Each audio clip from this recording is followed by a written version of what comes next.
Company के साथ आप सपने नहीं देखते हैं, जो आपके साथ चल रहा होता है, जो रूम पार्टनर होता है, जो आपका दोस्त होता है, आप सपने उसके साथ देख रहे होते हैं। और वो लगता है कि जो आप हकीकत, जो मेरी एज थी, जिस एज में मैं आया था, जिस एज में हमारा दोस्त था, मतलब उस समय 23-24 साल की एज में जो आप ख्वाब लेके चलते हैं, वो लगता है कि वो जो आप कल्पना करते हैं वही सब कुछ लगता है कि फ्यूचर में यही चीज़ होने वाला है और यही चीज़ हम अचीव भी करेंगे।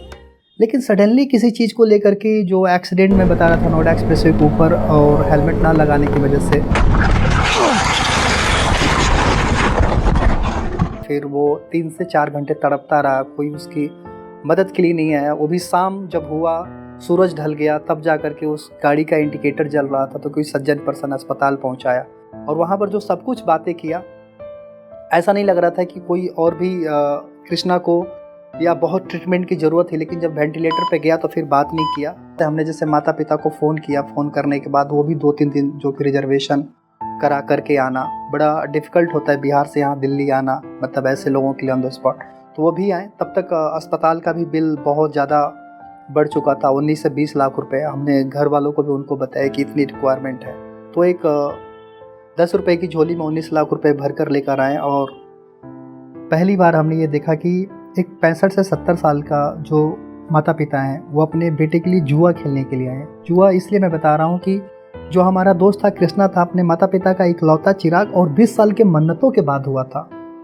ऐसा भारत में कोई तीर्थ स्थल नहीं था जहाँ उसके माता पिता ने अपने बेटे के लिए मन्नत ना मांगी हो। और जब मन्नत उनकी कामयाब हुई, जब उनके घर में किलकारी गूंजी, तो अपने बेटे का नाम उसने कृष्ण रखा, क्योंकि कृष्ण की बहुत बड़ा पुजेरिन थी वो। और जो माता पिता जो सपने ले करके जिस शहर में भेजे थे, उस शहर में उसकी चिता का जल जाना। परिवार में हादसे होते हैं, वो परिवार जीवन भर के लिए गूंगा बन जाता है। और आज तक किसी गूंगे का इतिहास न दुनिया ने सुनी है, न लोगों ने सुना है। और उसी गूंगे माता पिता की मैं आवाज़, शब्दों को सुन रहा था, जो कि उनके घर के अंदर जो कि आम के पेड़ थे, वो बगान थे, वो सब कुछ कटवा दी थी, क्योंकि उसी पेड़ के ऊपर उनका बेटा आम तोड़ करके खाया करता था। जितनी भी यादें थी वो सब कुछ मिटा देना चाहती थी, कि वो नहीं चाहती थी कि इसको देखूं तो मुझे अपना बेटा याद आए। और जिस भगवान की वो पूजा किया करती थी, हमें लग रहा है कि साल भर तक उन्होंने एक दिया भी नहीं भगवान के पास जलाया होगा।